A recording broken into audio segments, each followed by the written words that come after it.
This is ContactTalkRadio.com. Consciousness in action. And you are taking action into your consciousness by tuning into Contact Talk Radio. And on TuneIn.com, Hing.fm, and UpSnap Mobile. Contact Talk Radio.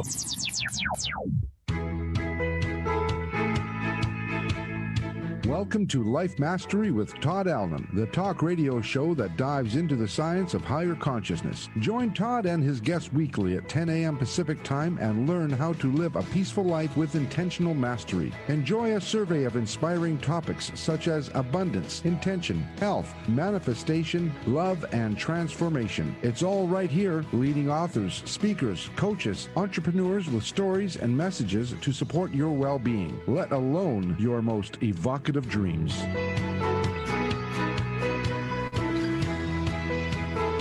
I just love that music. Hey, it's another groovy day, and that's because mostly I made it that way. When I got up this morning and I decided it's going to be a groovy day, and that's the way it goes for the rest of the day. There's a couple other good reasons too. It's Life Mastery Radio Day. I love this day. It's every Tuesday at 10 a.m. Tell your friends about us. We bring you great thoughts and ideas for you to use on your very own life mastery journey. And the third reason, three's a charm, I get to hang out with a couple of really groovy chicks and a really groovy show. Can I say it that way? You know what? I'm just being me. That's the way I talk, and I said it that way anyway, and hopefully my guests enjoy that too. So there you go. Couple of groovy chicks. Look at those smiles. They just smile. See, when you say that kind of thing, they just smile. Okay, on with the show. Before we get started, I always like to get myself centered and situated and kind of in the groove to hear some really cool ideas. And let's just take a minute and think about what it is that gives us power. What is the source of us? And it could be God, it could be Allah, it could be the dude, it could be the door, the tree, whatever it is that you connect to. Think about that for a minute, anchor it. Let's take in a deep breath. And let that breath out with a big ah. And just let your essence flow up through your heart center, throat chakra, out of your speaker box, and out into the universe. Think about that power source. Let's do that one more time. This time, think about those dreams, visions, and goals. What is it that you aspire to be, do, have? Anchor those a little bit. Let's take in a deep breath. Not a little bit. Anchor those a lot. That's what you want to do. Take in a deep breath. Another big ah. Let your essence flow out into the universe. Those dreams, visions, and goals, aspirations. And for sure, here's the deal. Allow the universe the opportunity to make those come true for you. Because it will happen if you let it happen. What else am I doing? Oh, hi, it's Todd, and that's Jackie, my co-host. Hi, Jackie. How's it going? It's going well. You know, when you're doing this, think of your hopes, dreams, and that kind of thing, visions, aspirations, dreams, aspirations. You know what I envision? I sit here in my public speaking studio in Redmond, Washington, and I envision hundreds of children and youth coming in the door with their smiling faces and raising their voices out to the world to say, I am me, I am worth being heard, and I have something to say. I can just see their smiling faces and give them that open mic, so to speak, to just... Well, in a way that's happening. It's just virtual. I think you told me during the pre-show today that you have 10 classes a week. I teach 10 classes a week. 10 classes a week. And you're teaching young people how to speak their voice, find their voice, and what's important to them. Did I get it right? Yeah, absolutely. And it's really fun. Our first unit for the middle school and high school groups is that they develop a podcast. They decide on what would be the one topic that they're passionate about, that they would like to have a conversation with somebody about. And then they decide, well, who's an expert in that topic that they could invite as a guest to their podcast. We work on naming the podcast. We work on organizing the first 2 or 3 episodes of the podcast. We work on crafting an invitation that sounds professional and credible to be sent to this potential guest. Then we send that out. And then the last day of this 8-week course, they actually have invited this guest to come to our classroom and do a 10-minute interview with them. And we record it as if it's a podcast, and they get to keep that recording to do whatever they want with. And watching them go through this process and decide, what is it that is important enough for me to talk to somebody about? And gosh, who's the expert that I would bring on? And I tell them to dream big. I tell them to dream big. And many of them have reached out to professional athletes like NFL and NBA players. That's so cool. Some of them have reached out to world famous leaders and things like that, pilots and whatnot. And they don't always have their dream guest, but they always find a way to have someone who really brings out the best in them as they practice their interviews. And some of the topics, I've seen some of your Facebook posts calling for help. Do you know somebody? Do you know somebody? And what was it? Something I needed somebody for Greek mythology. One of my students was focusing on Greek mythology, and I don't know much about Greek mythology. So I'm like, I'm putting out the call. Who's an expert in this? And then there was someone looking for a pilot, an airline pilot, and we found somebody. And then there was someone we were trying to get a hold of Russell Wilson, who's the quarterback for the Seattle Seahawks. One of my students really wanted to interview him, and I had actually tried in many different ways to at least set the stage for getting through that conversation. Nah, he's got too many gatekeepers. But but one of them did get through to an NBA player, Dane Irwin, I think his name was. And so as soon as he came on the screen, he was just huge guy, right? The students were like going, whoa. He takes up the whole screen. It's just really athletic. That makes a big difference. That puts motivation in other students, and it's like, oh man, that's something you and I are both involved in Toastmasters, and competition breeds excellence, right? It's just that's part of the deal. And not that creating that competition, is a big ego thing, but it just keeps building, and the other person tries to compete with the other. And I think it's a really good thing as long as it's kept in control a little bit. That's cool. And people can find out more at the speakfeedlead.org. It's just website. SpeakFeedLead, not the SpeakFeedLead, just speakfeedlead.org. Get rid of that'll put you into the SpeakFeedLead project, but it's speakfeedlead.org. There you go. Get my terminology down a little bit. Well, that's really cool. And check it out. Jackie is doing amazing things, and the return on investment. You can't buy this kind of experience. You watch these kids and you think, these are our future leaders. You're empowering them with skills and abilities that they don't get until maybe not in college. Oh, yeah. I've had some people tell me about their college experience in public speaking. Not good. Yeah.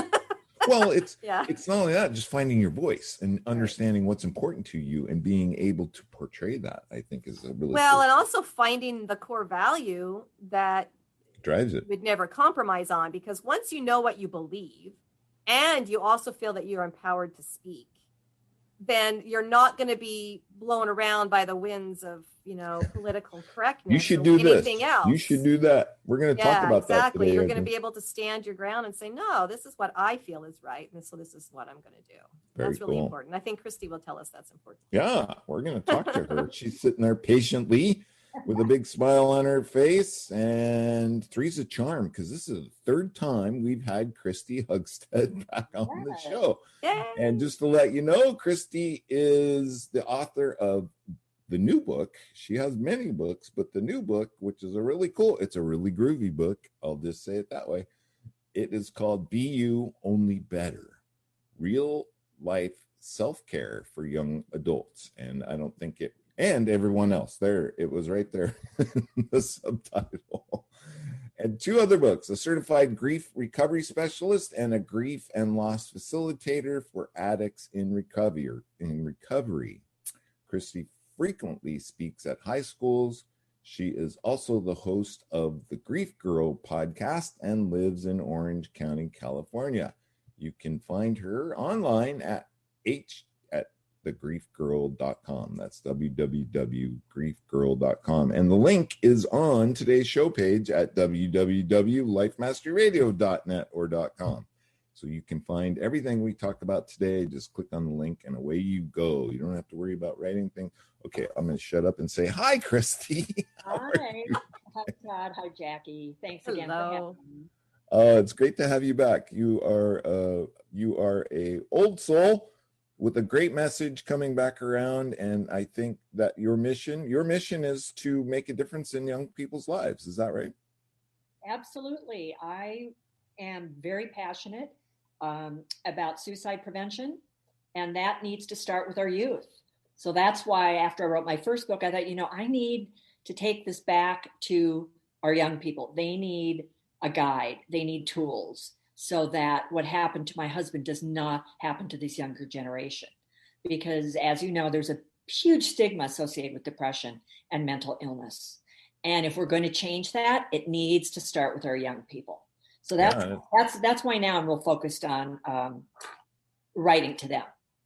The timing couldn't have been more perfect, right? I mean, we've sequestered, I guess is a good word, our youth, and they have, I don't want to say it like that, but I was going to say they have no hope, they have no direction, but it's hard for them to get organized with that. Is that a good statement? Well, all of us are really going through hard times right now with the pandemic. A lot of us had our businesses shut down. Kids are learning, remotely from home. So it was very unexpected, and nobody had the tools to be able to help our kids navigate this successfully. So, the situation right now is really unusual. Yeah. And that's why I just thought, our teens need a manual for self-care. They need to know how to take care of themselves so that they don't get to that point where they're already depressed, or they don't want to be here anymore, or they have so much anxiety. It's tough enough being a teen in the first place. And then you throw the pandemic in there, and remote learning, and lack of social interaction, and it's a real struggle for our youth. So I heard something last night that I hadn't really thought about, but I could visualize it and I could understand it. Is just the whole mask wearing thing and not getting the input from another person socially by their facial expressions. Yeah, there's no social physical cues or anything like that. And I was like, my gosh, that's wow, that is just wild. And anyway, I didn't mean to get off topic, but that's just something else. I think we all feel like we're a bunch of robots walking around. And it's almost like we don't bother smiling underneath our masks because nobody's going to pick up on that energy anyway. Right? I find myself still smiling, but then I think they can't see me. I almost want to pull my mask down and say, hi, how are you doing? Right. So, and especially our young people, they're wired for that social element. And when they're not receiving it through their friends and family, it's going to start causing problems. And that's really what I'm trying to get at. Yeah. Is reach them before they need help. Yeah. Well, there was a word that came to my mind as you were talking about this new normal that we've all fallen into is discombobulated. Discombobulated is just like we're not quite sure what's up, what's down, what am I supposed to do? How motivated am I supposed to be? How much time am I supposed to spend doing this? Is it going to count anyway? There's just a lot of ifs. There's a lot more questions than there are answers. And that's why I'm so delighted that you have written this book, because it's going to give answers that we're all seeking. And, the youth, they look to their parents and other adults that care for them as to know how to handle these situations, how to get through this. How am I supposed to navigate through this? And when the parents themselves don't have the answers, we're in a we're in a world of hurt, right? And so there's just a lot of emotions that are ruling decisions right now, and that can be bad. What I'm finding that's really helpful is, I work a lot now with our youth in grief counseling, and what I'm finding is they feel guilty for being depressed or having anxiety, because they'll say to me, nobody died. Nobody in my family has died. And so I don't know why I have so much anxiety. Yeah. I should be grateful that my family and my friends are all healthy. So it's so important to explain to them, grief is not just about death. We grieve so many different kinds of losses. And the big one for our youth right now is the loss of that social connection. And that's a real loss, and it needs to be validated and grieved. So once I kind of put their minds at ease and say, hey, no, that the feeling of separation, of loss of connection, trust, maybe loss of your health, loss of your mental health, all these different things, they need to be validated. It's real that you're feeling like that, and it's okay. And then they kind of step back and say, okay, I'm not going crazy. I thought I was being selfish by feeling so depressed about what's going on, because we're all in this pandemic together, right? And I haven't lost a loved one. So why do I feel the way I do? Right. I just recently, I heard from a somewhat close acquaintance of mine, not someone that I talk with quite often, but I just learned that over this past year, she had a baby. I didn't even know she was expecting. And here, so over this year's time, she's carried a baby a whole 9 months and had a new baby. And I'm like, you know what? That's so weird. And our kids and the youth, I'm sure, are starting to discover things like that, that there's been an entire year where they have missed out on news and information and, situational events with friends and colleagues and, acquaintances. And then the fear of missing out is a real condition. And especially in this day and age of social media and internet, when we can, connect with someone like that and get any information we want really quickly.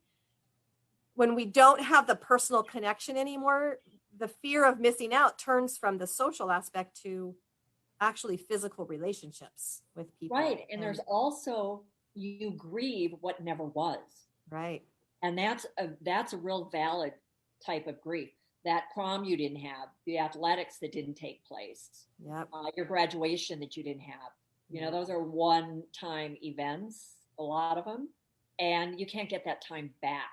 So it's also really normal to grieve what never was. And it's also healthy to validate that type of grief as well. Yeah. So does your book provide specific tools for youth then to work through these different types of grieving episodes they're feeling? Absolutely. It covers all the different elements of self-care, social, mental, emotional, physical, and financial. So I stay with the 5 basic types of self-care.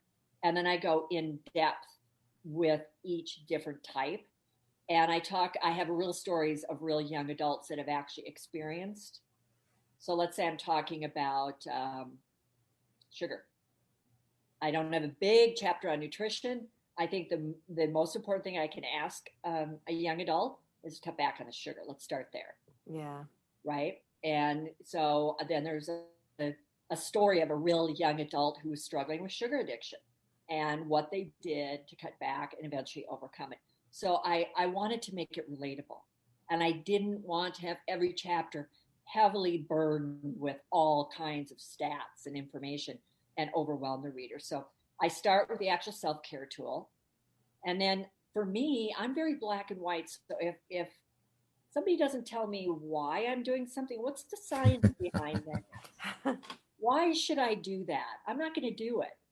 But if you tell me that 1 can of Coke has 10 teaspoons of sugar, and I am a sugar addict because I'm having 6 cans of Coke, and what it's doing to my body and my brain and my liver and my heart, that will scare me enough that I will stop consuming sugar. And so now I know what the science behind it is. And then at the end of each chapter, I also have a place. How to get started, right? It's easy to tell young people or anybody to do something, but how? How do I get started?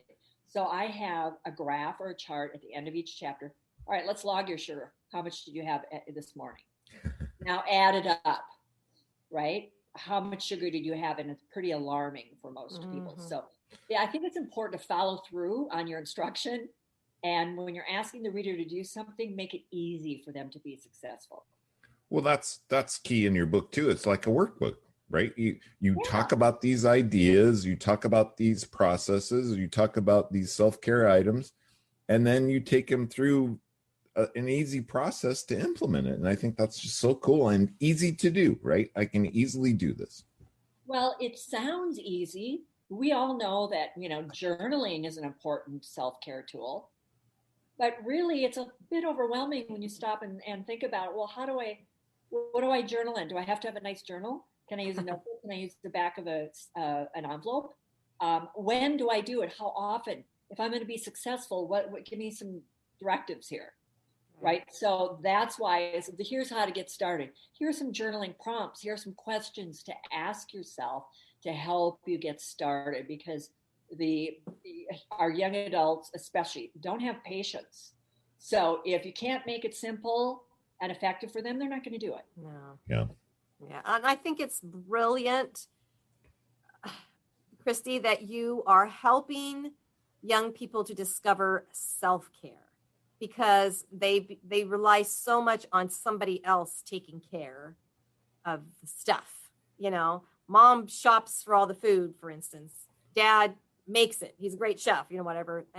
And the teenager perhaps doesn't even have to worry about making their own food. It's just whatever's in the refrigerator. So the fact that you're helping them to become aware of the choices they have with what choices they're given, here's the options. Which ones are going to be the best options for you? Well, I think that's really brilliant and important, because it provides them another way to make them more responsible for themselves, which is a great training for the future, of course. Well, that's why when I started reading the book, my intent was to make it for young adults, junior high, high school kids, college age kids, up to 25, 30. And then I started thinking, wait a minute, the parents, the teachers, all the adults need this book too, because if we're leading by example, how are you going to know what I'm telling your kids if you don't read it too and lead by example? Right. So I'm getting a lot of feedback, particularly from the adults, saying, I did not realize how much sugar I was consuming and how this is why I've gained all this weight. And so they're going to their kids and saying, okay, I'm changing how I'm cooking. Yeah. We are not having desserts. There will be no sodas passing through the doors of this home. You will never have a soda again. Right. So, and then they log together. So it's kind of a cool thing to see parents kind of interacting with their kids on this, because they're kind of learning right along with their kids. Mm-hmm.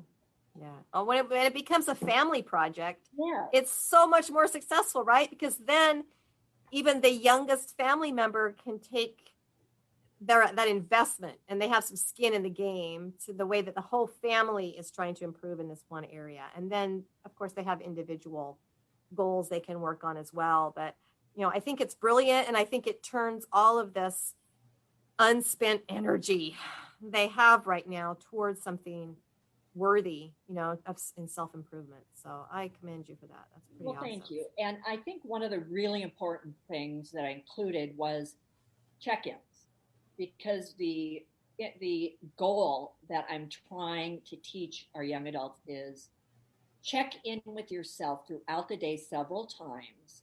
And that's what being present is all about. So in other words, right now, I would say to my audience, how long have you been sitting?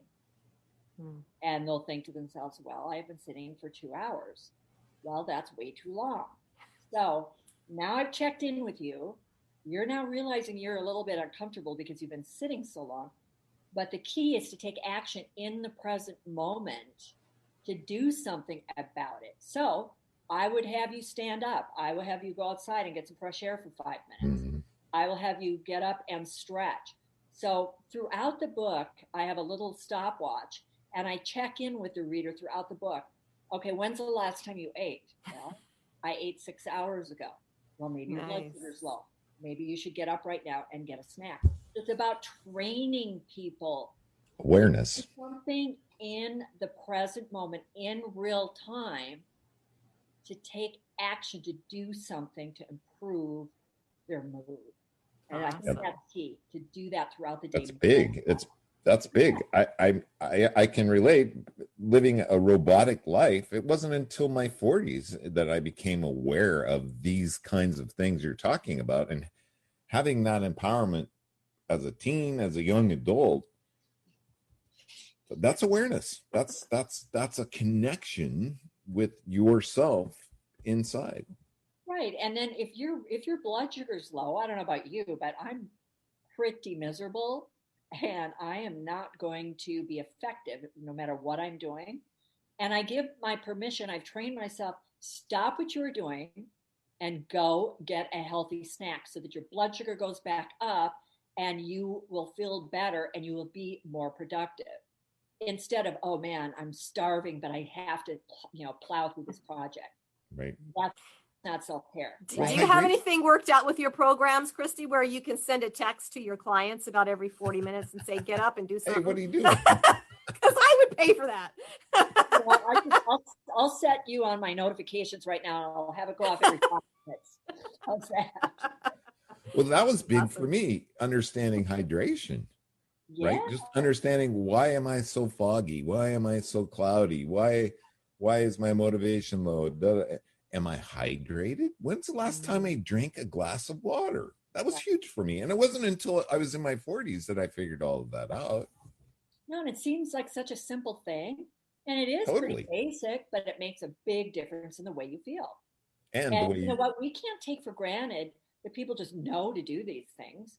You just said you didn't even know to drink water, right? Yeah. So don't take anything for granted.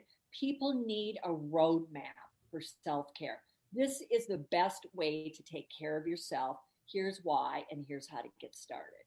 And my goal is I want the reader to be able to rely on these tools time and time again and refer back to it. Bend the ears of pages that really resonate with them, or pull out a page, put it on the refrigerator, whatever resonates with you. And it's also important to realize that all those 5 areas of self-care I was talking about, you may find yourself focusing on one of those areas more so than the other on any given day. Maybe it's physical for you. Maybe you're feeling sluggish and you're not eating well and you're not hydrated. So really all you can focus on self-care wise that day is to take care of yourself physically. And that's okay. You don't have to allot equal time to each different category. Well, and I think you talked about it in your book. It's just forming a habit, right? And then it becomes second nature. So you talk about these 5 self-care. What's another one? Give us another one. These are cool. Well, I think people were pretty surprised that I included financial self-care in a book for young adults. But when you think about it, if I had those tools when I was in high school, totally, I didn't understand money at all. Whatever I made, I spent. Yep. And then in college, when I discovered credit cards, and that was free money, right? So I could go shopping and do whatever. I could have anything. Have anything I wanted. And I was so irresponsible. No. And now looking back, if I had some financial tools back then, just to put away a little bit every month, to not live beyond my means, just some basic financial sound principles, it really makes a difference, because I tell you what, it takes you years to get out of some of that financial debt. Yeah, totally. And so that's something that we don't learn in school typically. And it's something that needs to be taught at a young age, because you can get into debt very quickly, especially when you're young and you're kind of feeling like, you're acting impulsively. So, take that credit card shopping, and that adds up. And financial stress is a huge source of anxiety, not just for adults, but it also is for young. Overwhelming. It can be overwhelming. Yes, it can be one of the biggest causes of stress. Yeah. Kristi, I have several students who have actually admitted to me that they have ADHD. It's certainly something I would suspect. And then, and then they would come out and say it. And so I have had to work with some of those students to make sure that we change up activity throughout a 90-minute class, every 5 minutes or something like that, or I point something out, or I make a noise or something like that. What do you advise for these types of kids and even adults? And how does your book help them? Because I know it's hard to stay on a routine sometimes with that kind of. That's why you can't overwhelm them with too much information at once. Break it up into small tidbits. Mm-hmm. Make sure they grasp it before you move on to the next thing. Go back and review it, and make sure that you're not overwhelming them, because that's when you're going to lose them. Yeah. And that's true with everybody. You've got to start out small, lower your expectations, which is hard to do because you want to give them as much information as possible.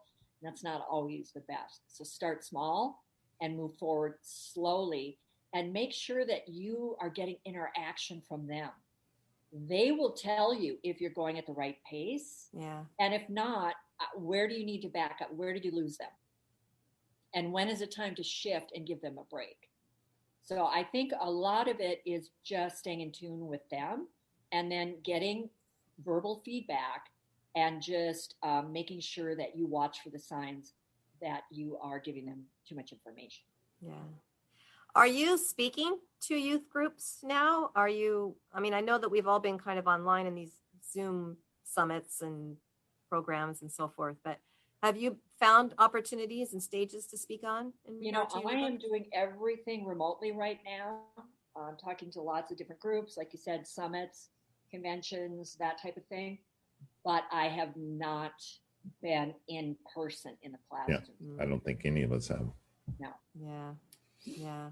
It's so coming. What kind of vibes are you getting then from these people that you're talking to, from the youth specifically? What do they say their biggest needs are? I think it's loss of connection, especially for the high school kids and college kids. The big part of that life experience at that age, and they're not getting it.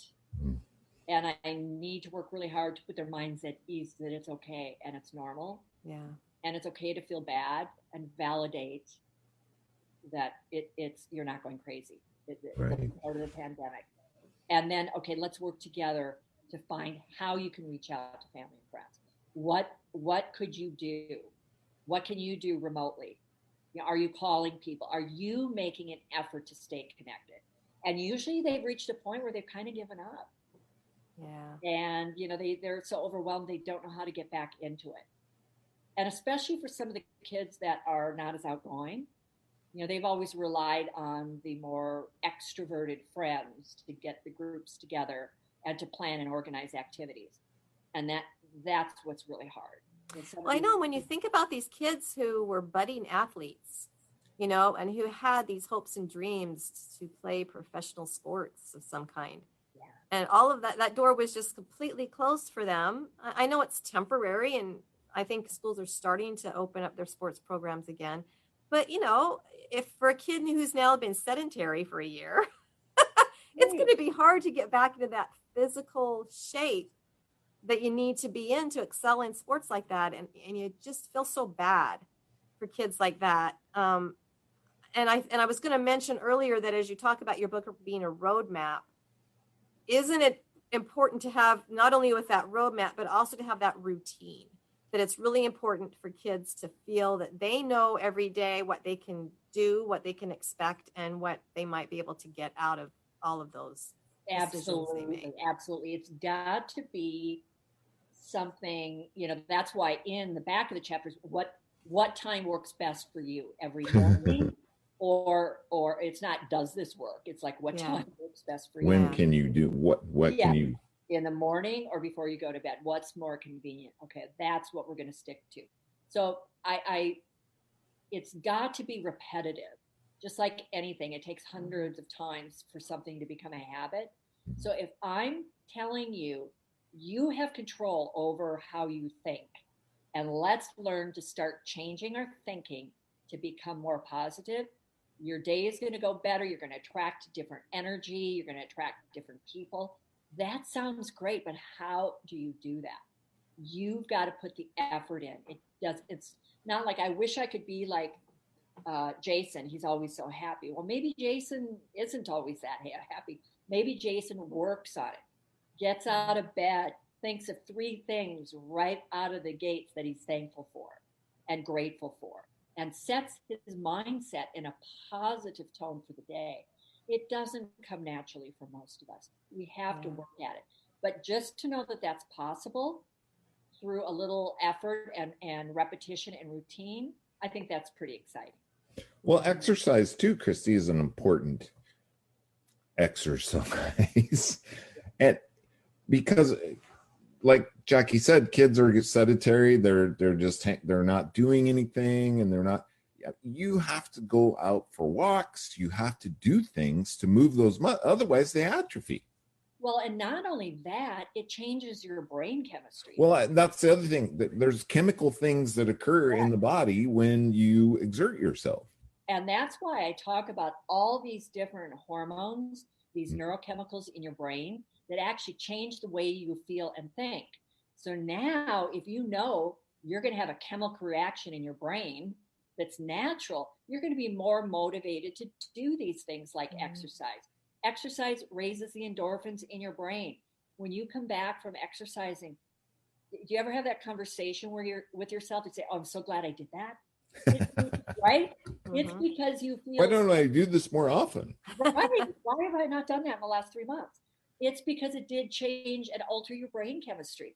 And that is true with all of these self-care tools. Yeah. They change the way that you think and the neuroscience of your brain. And so when you do all these things in combination, you're going to be building a foundation to have a really healthy, positive brain. Do you teach them that self-talk in your book? Do you teach them how to really kind of work through some of those things? Yeah, because it's hard to come up with that stuff yourself. Yeah. Right? So there's prompts at the end of chapters like, here are some things. What are you grateful for? And there's a list of things. You can pick from the list. You can come up with your own. Or if you're going to journal, here are some questions to ask yourself. What am I grateful for? What am I enjoying? How did my day go? What am I what positive things happened today? So I kind of give them some direction to get them out on a positive mindset. And then once they get more comfortable, they can kind of mix and match things themselves. Gratitude's huge. That's a huge chemical factory in our brains. And I really didn't realize that until medical science started coming out and saying, hey, a gratitude practice actually will help you in a mental capacity be mentally healthy. Right. And everything I'm talking about is emotional, mental, spiritual self-care. And your brain is a big part of that. So that has to be kind of in that stimulated and healthy and positive. And then everything else starts to kind of fall into place. How does the spiritual part play? Especially with young kids. In today's world, religion is, they are having a hard time with population and getting people to come to church. I don't know that that's true spirituality. That's, organized religion, but are kids hungry for that spiritual sense, or do they even know about it? I think they're struggling. I'm not sure that they know exactly what they're lacking or what they're hungry for. But the spirituality, that can be just getting in touch with yourself and making that connection with nature and your family and friends. Start there. You don't have to get involved in any kind of organized religion. That's not what spirituality is. Right. If that resonates with you, that's great. But I don't know, for me, I went to church several times a day growing up as a young kid. I had no idea what was going on in church, and it just wasn't real meaningful for me. So I'm not the biggest fan of, just going to church because Right. I think you have to find whatever is a fit and a match for you. That's why I don't think it's good to push that on young adults. Well, religion, but spirituality, I mean, that's absolutely. That's a huge part of it. I grew up that way too. Go to church and I was like, well, what am I doing here? They shoot rockets where heaven is and they drill for oil where hell is. And this doesn't make any sense. What's the point? And, and then in Bible school, we had donuts. That was nice. We had recess. But looking back, I just went because I had to. So I think the spirituality is kind of find what resonates with you. That's why the title of the book is Be Yourself. Yeah. Let's not try to make you anybody that you're not, but finding that spiritual side of you makes you only better. So I'm not asking you to be somebody that you're not. That's so cool that you approach it that way, because it's not really pointing, go this way, do this, get that. It's like, here's the idea. Here are some tools to help you figure out how you can be even better. That is so cool. And you've got to kind of go on your own journey.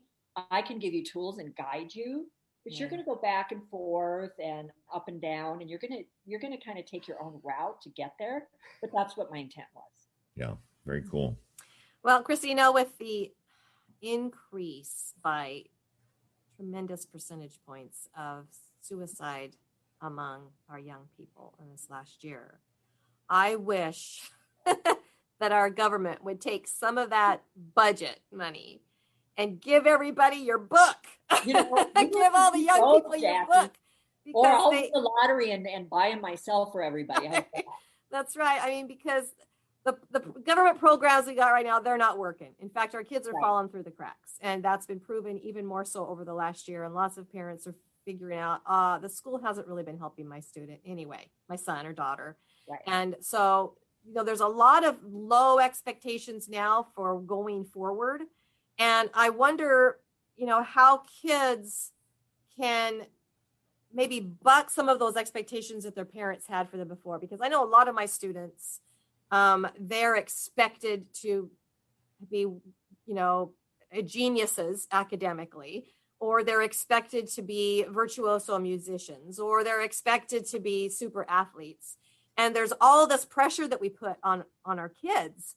And I hope that some of that pressure has been released a little bit during the pandemic, that parents have sort of maybe stepped back a little bit and said, you know what, we'll figure this out later. I hope that's happening. But I also, at the same time, I hope that the young people are realizing that they still have choices before them. They still have opportunity to be whatever they want to be. And I think that's where that spirituality comes in, is that find out who you really are, find out what you want to do, and then work toward that.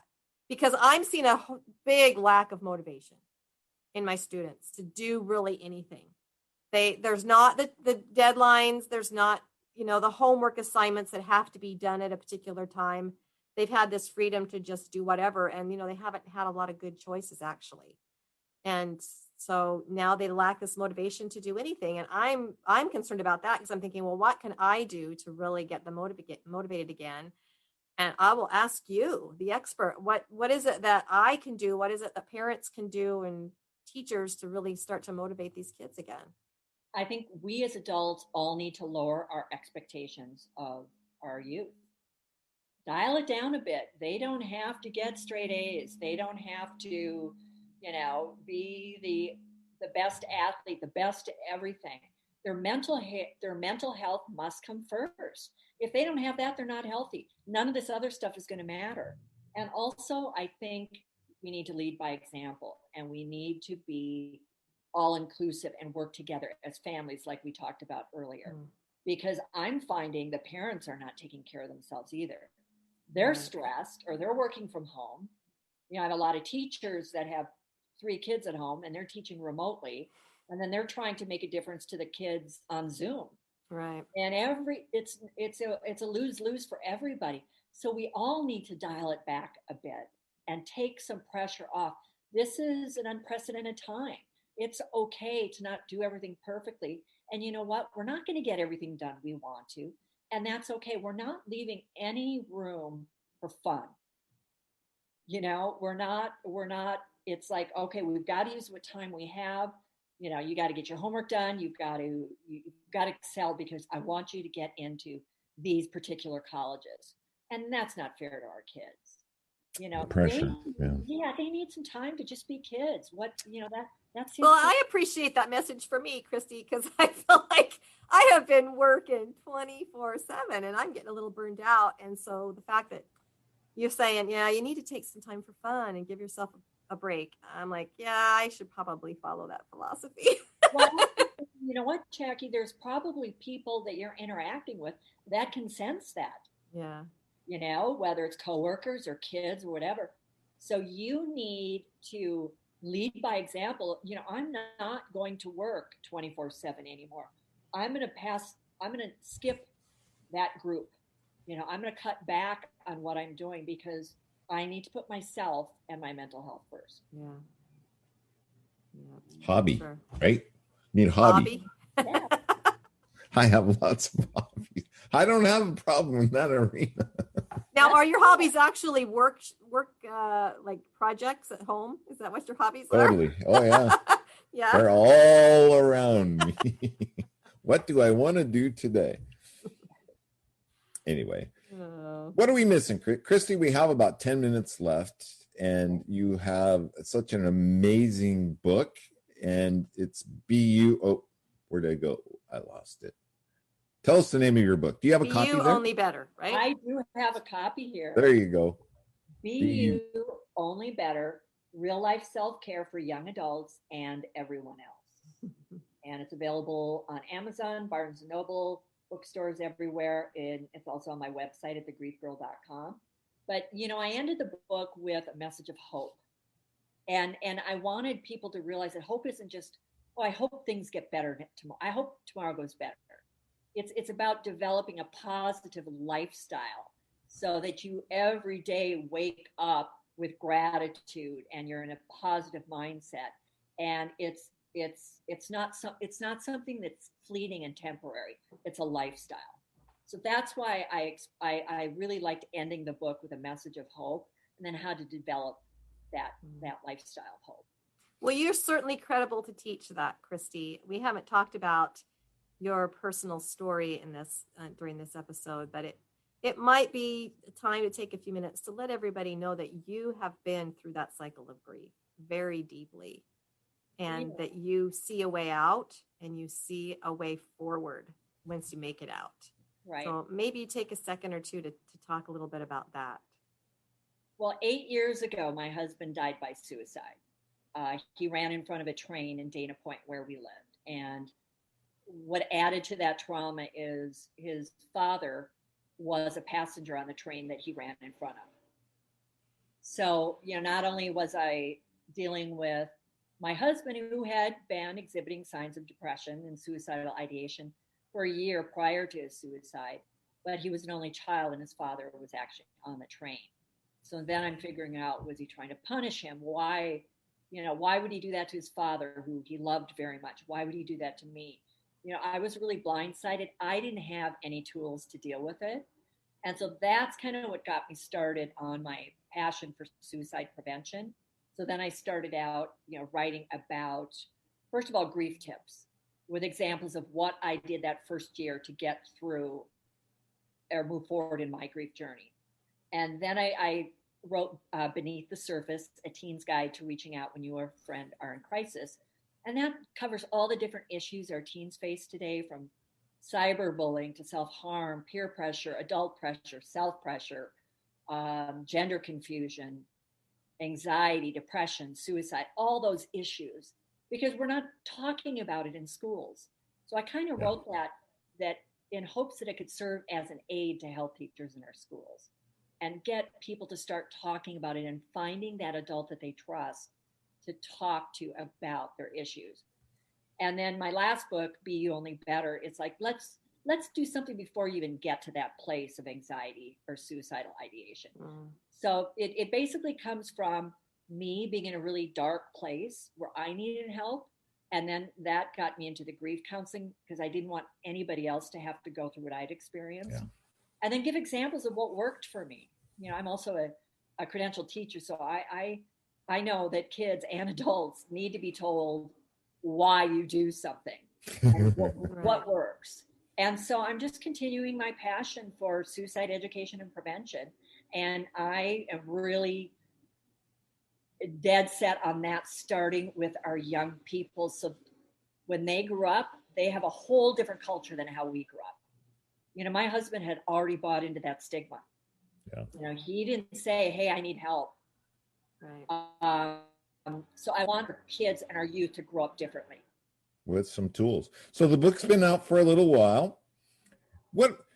We have about 5 minutes left. Share with us some of the things you're hearing about the book. I always like to hear what you're hearing. Testimonials. Obviously there's got to be some things that just jump out. Well, the thing I hear most often, which I guess kind of even surprised me, is I had no idea about any of this. And I thought, you know what? I didn't at your age either. That's really what prompted me to write this. If Cool. I'd had some tools, I didn't even know I could change my brain chemistry. I thought the way I was built and wired was what I was stuck with for the rest of my life. So it really kind of woke me up. They don't have a clue of where to start. You know, they might go exercise every now and then because they don't want to gain weight, but they don't know how it's changing their brain and altering, those endorphins. So that's probably the most interesting feedback I've gotten, is I didn't have any idea about any of this. And also I've gotten lots of feedback from teachers who have said, I didn't know most of what was in the book, and now I'm going to use this as a resource with my students, but I need to be on the same page as they are. Right. Because if you just hand this book to your young adults, your kids, and say, read it, they're not going to read it. So you have to be able to interact and discuss really what the content is all about, because they know if you're interested or not. So I have to have a different approach. As I'm reading and scanning through your book, I'm thinking, I'm going to buy 4 copies, one for my assistant and my 3 daughters, and I'm going to hand it to them. So I have to change my approach a little bit, Kristi. Yeah, and say, okay, Todd, when we get off the air here, you have to sit down and read it from cover to cover. And then you have a little highlighter and you mark the things that really resonate with you as you read it.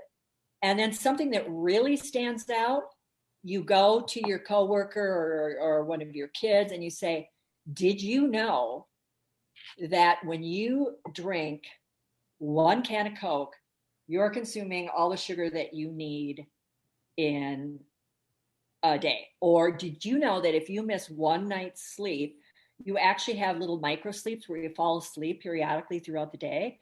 And that feeling where you can't find your keys, or you pull up in front of a store and you don't really remember how you got there. So it's dangerous. After 2 days of not sleeping, you actually start to hallucinate. So hold them accountable. Find an interesting stat in the book that resonated with you and just share that. Yeah. And that may make them more interested in getting involved and reading about the tools. Okay, I got a prescription from Dr. Kristi. There you go. And Kristi, I on the speakfeedlead.org website, which is our nonprofit for children, serving children, we have a store, and I would love to feature your books on our store and let my network of parents and students know about your message, because not only is the book something that they should have, but I think you are an example of who they can strive to be, right? Because you have gone to the lowest low that life can hand anybody, is to lose someone through a tragic decision. And then work through, how do you come back from that? And then because of that tragedy, your life is put on a new course that is now inspiring thousands and hundreds of thousands and changing the lives of the most vulnerable people in our society. So that in itself is something that our youth need to see, that this tragedy they've experienced over the last year is somehow going to benefit them. It's somehow going to put them on a path where they are going to, like you, be able to inspire people through their own story. And that's what I look at as a wonderful example. Thank you. And it's important for your listeners to know you do have that choice. I could have become a victim of my situation and stayed in bed and not talked about it and felt sorry for myself. Or I could make the choice to use my pain to help other people.